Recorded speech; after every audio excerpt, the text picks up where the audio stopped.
Don't give me, they're just living their truth. Let God be true and every man a liar. In other words, if it doesn't come from this book, it's not true. Today we discuss Jussie Smollett's conviction over a faked hate crime. And we're also discussing why we're discussing Jussie Smollett's conviction over a faked hate crime.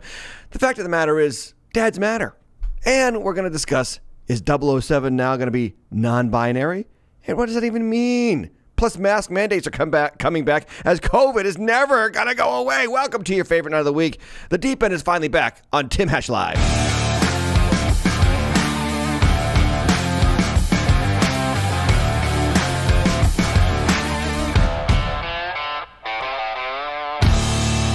Oh, guys, I'm so sorry that we have not had a show for 3 weeks now, but we're finally back. It is episode 12 of season 5 on the Deep End. I am your humble host on the channel Tim Hatch Live over here at youtube.com/Tim Hatch Live. If you trust me to bring you content that's good before you watch it, click that like button and then also click that subscribe button and give the beard some love. And then also that notification bell. That way you always get notified on your smartphone when we go live. So it seems like COVID-19 is never going away. Well, at least the government imposing their mandates on you is never going away. Yes, ladies and gentlemen, they're back in the great state of California and New York. The governors have reimposed indoor mask mandates. Why? Because of Omicron. How many people have died from Omicron? 1.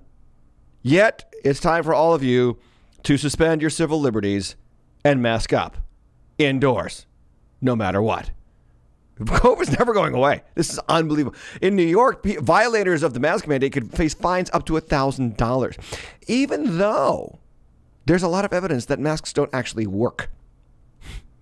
Doesn't matter. What does science matter? The government's having a field day with power. You know, this politicization, too, of COVID-19, it really should start to wear on you. A couple of weeks ago, 6 weeks ago, actually, Governor Ron DeSantis of Florida was, quote unquote, quote, fact-checked over the idea that vaccinated people without boosters would be declared unvaccinated and lose their jobs. And everybody said, ridiculous. Okay, well, in steps George Washington University to demand that their students and faculty get COVID boosters or not return to campus for the spring semester. It's just amazing how often the fact checkers aren't factual. And there was a report out, I think yesterday, that the fact checkers of Facebook actually testified to Congress under oath that they're actually just opinionated columnists themselves. So the fact checkers are opinionated fact checkers. Okay. Makes sense. There's a problem because it seems like the federal government, the media, and big tech and the university systems are all working together to control your life. And it's never going to end. I give you case in point. Twitter will now ban users that repeatedly claim vaccinated people can spread COVID. This is a new rule change. By the way, Twitter has a new CEO. Jack Dorsey stepped down. In stepped the CTO or whatever, and he seems worse than Jack Dorsey on limiting free speech on the platform. So this is straight from their help center, COVID-19 misleading policy information policy. Number 3 on the list, they consider that they're going to ban false or misleading information regarding the safety or science behind approved or authorized COVID-19 vaccines, such as that the vaccines will cause you to be sick, spread the virus, or would be more harmful than getting COVID-19. And they're going to ban people who make false or misleading claims that people who have received vaccine can spread or shed the virus to unvaccinated people. So they're going to ban people who state facts on Twitter, such as vaccinated people can spread the virus. Nothing to see here, folks. Totally fine. Oh, the news media, the big tech companies. Oh my gosh, they're all working together. Isn't it obvious by now that there's really a system, the George Orwellian kind of system that's taking over? The world is coming from all these angles to control your life and limit your freedoms. What is it about these people that hate you having freedom? And then again, the Omicron cases in the U.S., even CNN Health has to report that they're mostly mild. Oh, and by the way, 79% of them appeared in vaccinated people who had received boosters just a few weeks before exposure. They should have had the maximum level of immune protection, and 80% of the cases of Omicron are amongst the vaccinated and boosted. Hello, nothing to see here either, folks. All this on top of the fact that youth depression and anxiety doubled during the pandemic, according to CNN. New analysis finds. There is something crazy going on, and I am so sick of talking about COVID-19. In fact, I think I started doing Deep End News more predominantly in my channel because of COVID-19. It's just ridiculous. It never ends. It seems like there's no way out. Yeah, there's just no way out, Joe. And you're kind of making it worse because you're the puppet that helps all these big tech conglomerates, big university, big media people foist this upon us. And more boosters, like boosters, never-ending boosters, too. COVID's not going away. Boosters not going away. It's almost as if the people who are telling us to get boosters and get vaccinated have large sums of Pfizer and Moderna stock in their investment portfolio. I don't know. Not making a claim here. Don't want to get booted off YouTube. By the way, like and subscribe just in case we do. But the fact of the matter is something is in the water. And governments rarely ever give up control once they have it. You need to learn this lesson. Hopefully a whole generation is going to learn this lesson and shift more towards freedom and liberty again. I don't know. I had a friend, we were talking about this the other day, and I want to quote something that he said. If you're in the pharmaceutical or health or medical industry, he said, quote, you don't make money on dead people and you don't make money on healthy people. So the key is to make healthy people think they might soon be dead people. Yeah, that's how you keep this engine running. That's how you keep the wheels turning. The economic wheels, the power wheels, the authority wheels, the keeping people in place wheels. And it's not looking like there's going to be any let up of the gas pedal of the COVID panic anytime soon. I used to have an acronym for FEAR. Christian pastors used to say it all the time. FEAR, F-E-A-R, was false evidence appearing real. Now I think it's fabricated evidence applied regularly. F-E-A-R. Anyway, let's get into some ridiculous news.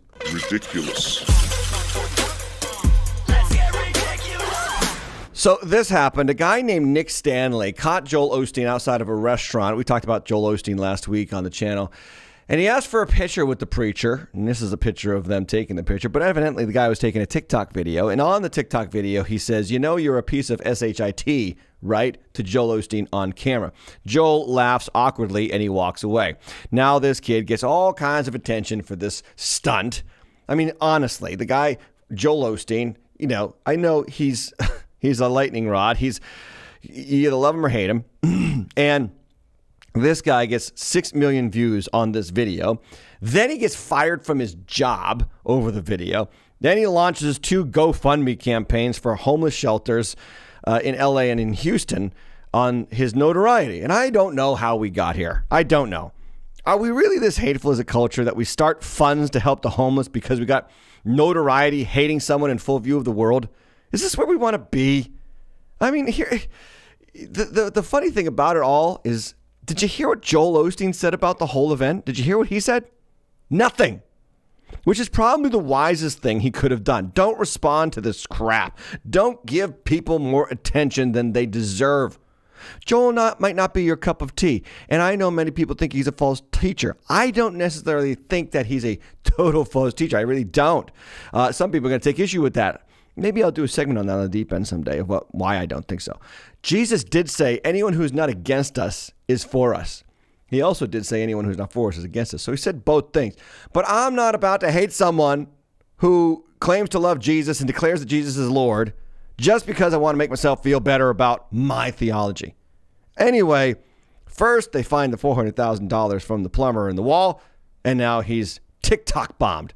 This guy can get no breaks. My heart goes out to you, Joel, if you're watching. All right, now continuing with ridiculous news. Jussie Smollett, or as Dave Chappelle says, Jussie Smollett. was convicted on 5 of 6 counts of faking a hate crime in Chicago in 2019. If you don't know the story, he paid some Nigerian guys, some friends of his, I guess, one of them a gay lover of his, to stage this hate crime attack, put a noose around his neck, pour bleach on him, and wear MAGA hats, Make America Great Again hats, and say, this is MAGA country, call them all kinds of homophobic and gay-phobic or whatever slurs. So the story didn't add up right away. Even the police chief who arrested Jussie Smollett says that the untouched Subway sandwich was evidence of a hoax. Lots and lots to this story that were ridiculous, like the fact that he paid the 2 guys with a check.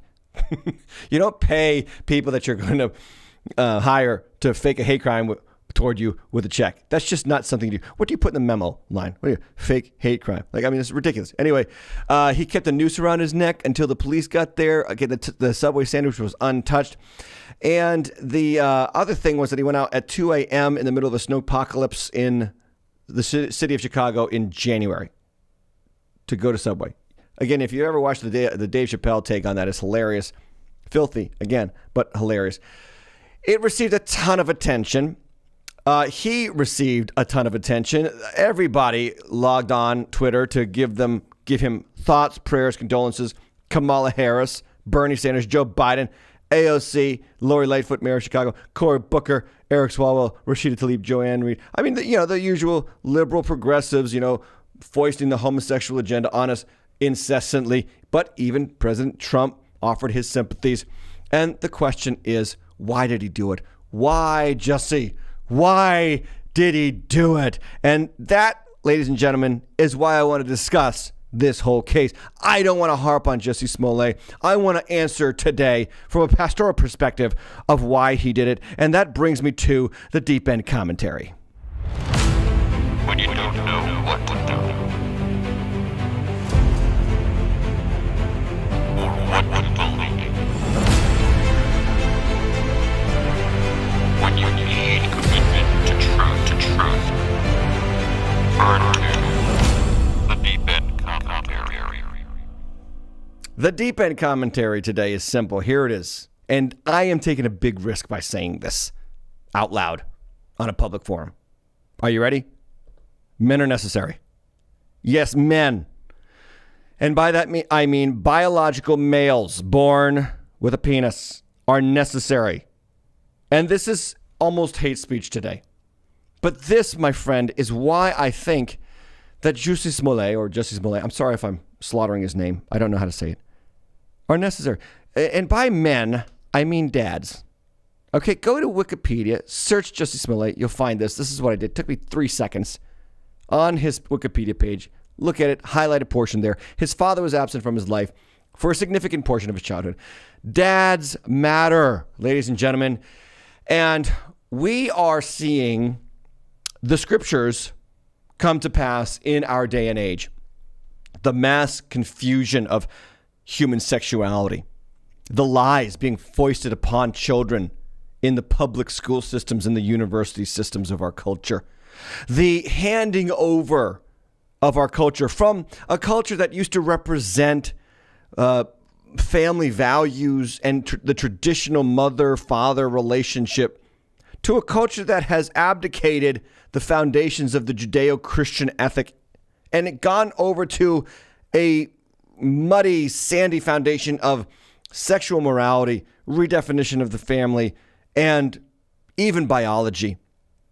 We have been shifting over in this direction for 60 some odd years. And Jussie Smollett is just another example of the fact that kids need a dad. They need a dad. Because if they don't have a dad, they don't get the attention that they desperately need from a father figure. And they will find that attention from anywhere else, any way that they can. And I really think that that's what the problem is here. I think that's what happened here. You don't stage a fake hate crime. You don't stage a hate crime against yourself. The reports are that he didn't feel like he was being taken seriously over some hate email that he got, which, again, that's even questionable now. And then secondly, that he didn't feel like he was making enough money from his show, Empire. And I mean, like, he's making $100,000 an episode. That's not enough. And I think about this. If you don't have a dad, It isn't enough. I really think that this is the problem. I found the real virus. The virus that's threatening our country far more powerfully or potently than COVID-19 is this virus. Number of U.S. households with married couples and children falls to a record low. This is from Bloomberg News. The report says only 46% of children in the United States fit this description, with roughly 1/4 of all children today being primarily raised by single mothers. The breakdown of the family is so widespread that psychologists have labeled millennials the, quote, fatherless generation, end quote. Dads matter, ladies and gentlemen. And if you don't believe that, open your eyes. The last 2 verses of the Old Testament bear this out. But before we get there, I want to go over some more statistics with you because they matter. And what we're seeing here today in our generation is the abdication of fatherhood by males, the promotion of homosexuality as normative and healthy and natural by our culture, and the embrace of abhorrent activity sexually and biologically in our culture as a result. Look at the numbers. 65% of children live with 2 married parents. 46% live with an original intact family. That's less than half. 39.8% of children today are born to unmarried women. And as many as 50%, or 24.7 million kids in the U.S., don't live with a biological father. And fathers matter. Look, how does God, in his word, choose to illustrate himself for us? Okay, God's not a man or a woman. He's God. He's spirit. But what does he say? I'm Father. How does Jesus teach us to talk to him? Say, our Father. We're supposed to be a family of people adopted into the family of God, who is our Father. In all of the scriptures, fatherhood and men are promoted, celebrated, are something to be admired and admonished in culture. I'll take you to Malachi chapter 4, the last 2 verses of the Old Testament. Verse 5, behold, I will send you Elijah the prophet before the great and awesome day of the Lord. And he will turn the hearts of what? Fathers to their children, and the hearts of children to their what? Fathers, lest I come and strike the land with a decree of utter destruction. Other translations say a curse. But think about how important it is that the last thing that God says in his first testament, in the first section of the Bible, is fathers need to love their children and children need to love their fathers, or else the land's under a curse. And ladies and gentlemen, that's what we are. America is under a curse. I was reminded of a UFC fighter. He won a championship bout, and they put the microphone in his face at the end of the fight. And they said, what do you have to say for yourself? You just won the UFC championship. And the words that came out of his mouth were these. Yes, Dad, I did amount to something after all. Those were the words that he had to say as soon as he won the championship. Why? Fathers matter. You think Malachi is being pretty stern here? There's going to be a curse on the land if fathers and children don't have a good relationship. Look at what 1 Timothy 5:8 says. It says, if anyone doesn't provide for his relatives, and especially for the members of his household. By the way, the word his is intentional. It's a masculine pronoun in the original language. It says he has denied the faith and is worse than an unbeliever. So if you don't provide for your children, men, if you don't provide for your house, if you leave your children, if you divorce your wife, if you walk out on them, don't call yourself a believer. You've denied the faith. 1 Corinthians 16:13. Be watchful, stand firm in the faith, act like men. Be strong. We need to stop telling boys to be soft. They need to be strong. This whole idea of toxic masculinity, I get it. Men have done considerable damage over the course of human history. But the answer to that is not to make men weak and soft, is to make men strong in the things that matter, such as marrying a woman and being faithful to her and providing for her and protecting her, and raising children into adulthood. And not just into adulthood, but into spiritual maturity. Ephesians 6 verse 4, fathers, do not provoke your children to anger, but bring them up in the discipline and the instruction of the Lord. Fathers, do this, not mothers. But our culture seems bent on dissolving gender norms into some non-binary utopia. Why is that? I give you another article. This from the post-millennial. Just look at what's going on. Again, the medical community, the scientific community have been hijacked by powers that are far more corrupt than we realize. From the post-millennial, check this study. Check this headline out. Study hides dangers of giving biological females high doses of testosterone, endocrinologist suggests. So I read the article. You can read it yourself, and it basically shows that red blood cell counts spike in girls who receive testosterone treatments. Hello, they're not supposed to have it, right? And they hid that information. The data actually backed up a 1994 study regarding testosterone treatments being given to young teenage girls. And they decided this time, because the data didn't match the narrative, we're gonna hide, we're gonna bury the data. What happens to the young girls with these testosterone treatments? They have far higher risks of heart attack and heart disease as 20-year-olds. But yeah, let's keep pushing the narrative to dissolve gender altogether. And let me ask this question. What is really going on when a child believes that they are, quote, in the wrong body? Because that's what gender dysphoria is all about, right? Gender dysphoria is a boy believes that he's in a girl's body, or a girl believes that she's in a boy's body, whatever. I mean, they're in the wrong body. You know what I mean? What is that? Like, think about this spiritually speaking. How does a human being even know what it's like to be in the wrong body unless they've actually been in another body? It doesn't make sense. It is far more evil than you understand.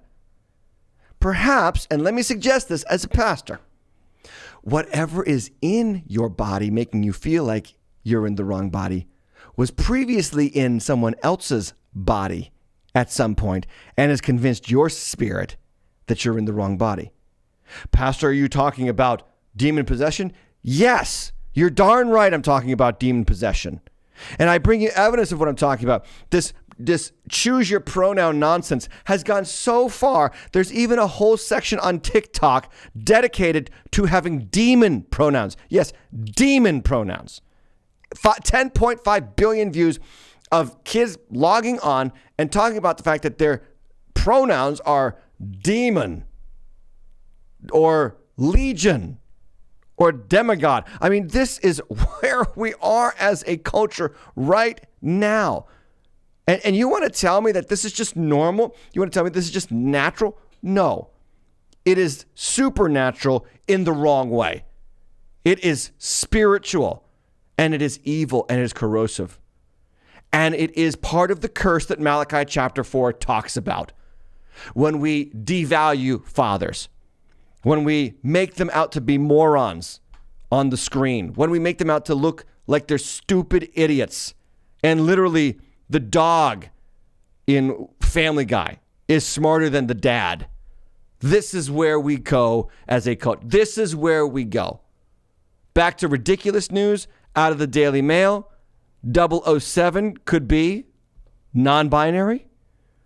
Quote, Britain's most famous spy could in future be someone who considers themselves neither male nor female, says Barbara Broccoli. Barbara Broccoli is the producer of the James Bond series of movies. So just look at the headline a little closer. Well, not the headline, but the tagline that I have here up on the screen. It says, Barbara Broccoli has poured cold water on suggestions the role could go to a woman because, of course, we need to remake every great movie with a leading female now, replace males with females. But in a new interview, she conceded, there's the key word, just pay attention to that for a second. She conceded a future Bond could be non-binary, someone who considers themselves neither male or female. What's up with the word conceded? Do you know why? Because she was baited into this conversation with the interviewer. The interviewer was like, shouldn't 007 be a woman at some point? She's like, no, 007's a man. Well, then she said this. Do you think that he could be non-binary one day? That's the interviewing ask. The interviewer introduces the idea, to which Miss Broccoli replies, who knows? I mean, I think it's open. We'll just have to find the right actor. That is not in any way suggesting that they are going to make 007 non-binary. Do you know what that is? That is making sure that Ms. Broccoli doesn't get canceled. That's what she's doing. She's making sure that she doesn't get canceled for saying no to the non-binary cancel culture crowd. The interviewer pushes the idea, and you, as an interviewee and the producer of one of the most successful movie franchises in history, has to play the game out of total fear of the woke scolds that you might get canceled. That you might get canceled, or not canceled. She's not really canceled, but might get vilified and attacked like J.K. Rowling. J.K. Rowling, by the way, is turning into quite the bold purporter of truth lately. She tweeted out, "War is peace, freedom is slavery, ignorance is strength. The penis individual who raped you is a woman." Okay, it's an irony tweet because she's attacking this policy in the London Police Department that is now going to let men who rape women and get arrested for it and booked and then identify as a female be booked as a female. This is insanity. But this is where a culture that eschews the moral foundations of the Judeo-Christian ethic finds itself 60 years after the sexual revolution. So a man rapes a woman in London. He gets in jail. He gets thrown in jail, waits trial, and then he decides to show up before the judge and say, "No, Your Honor, it's ma'am." It's ma'am. Remember that video from GameStop? It's ma'am. Anyway, that's where we are now. And the moronic nature of our culture continues. And this is where we are. This is where we've come to, because men do really matter and fathers do really matter. And when you have a culture that does not celebrate it, does not support it, does not promote it, all bets are off. By the way, the 007 franchise should do the right thing and just make Idris Elba the next 007. Am I right? Let me know in the comments below. I think he would be a fantastic James Bond. Anyway, the point is, men are necessary. Men are necessary, and the church needs to promote this, not cave to culture. Not cave to culture. How do we cave to culture? We're caving to culture as the church on a regular basis. Caving to culture includes ordaining women as pastors and elders. Yes, I said it. This is not biblical. There's no passage in the scripture that backs this up. Of course, women helped Paul the apostle and the other apostles. And of course, women are integral to a church's ministry and the mission of the gospel, and they can prophesy and pray in church, but they are not to be ordained as pastors and elders. It's just not biblical. But now the church wants to be cool with culture, so they do it. Because that's what you're supposed to do, follow culture. That's what Jesus did. No, he didn't. He stood against culture. Only in his culture, it was a highly religious, self-righteous culture, and he stood against that. Today, in our culture of liberalism, leniency, and immorality, it's the church's job to stand against that and speak the truth with clarity. Caving to culture means twisting the clear words of Scripture to suggest anything other than a mother and father family is God's idea. Caving to culture means failing to challenge and train men to be mighty in the Lord. Listen, guys, Jesus raised up 12 men to change the world. Paul had 17 young men that he mentored and he mentioned in his writings. Those men, Timothy, Titus, Luke, Philemon, amongst many others. He not only mentored these men, he mentioned these men. He told them that they were valuable to him and to his ministry. And I fear we're losing that capacity as a church. We're caving to culture to give into what they think is right. And my friends, our world will pay for it. We've got to fight for this. We got to stand up. We got to say something. Hey, like the video, subscribe, and click that notification bell to make sure that you get more and more of this content that will help you stay sane in a world that is losing its stinking mind. Men matter. And let me close the episode out by introducing you to this man. I don't even know what his name is, but you know what he did? He packed up his truck with a grill, a bunch of meat, and a ton of bottles of water, and drove to Mayfield, Kentucky, right after it was destroyed by a tornado and lost electricity. And here he is talking about why he came to the city. I know they don't have no electricity, so that means they don't have no restaurants and no running water, so I just figure I'd do what I can do. Show up with some food and some water. That's a man. That's a man who honors manhood with his actions and his fellow man with his charity and his compassion. And that's what we need more of. Not more confusion, more godly compassion. Amen? That brings me to the fact that the deep dive is back tomorrow night. The deep dive with your host, me, will be back. Again, sorry I have not been doing the shows as much as usual, but it's been a very busy December. And I'll join you here tomorrow at 7:30 to go over Romans chapter 6. I look forward to it. Make sure, if you can, help out the channel. We're going to be on Rumble. We are on Rumble. Subscribe to us over there so that when we get canceled, we will still be available to you. Support the channel with the cash tag TimHashLive or timhashlive.com/support. There's tons of swag on the website, timhashlive.com, and check out all the social media channels.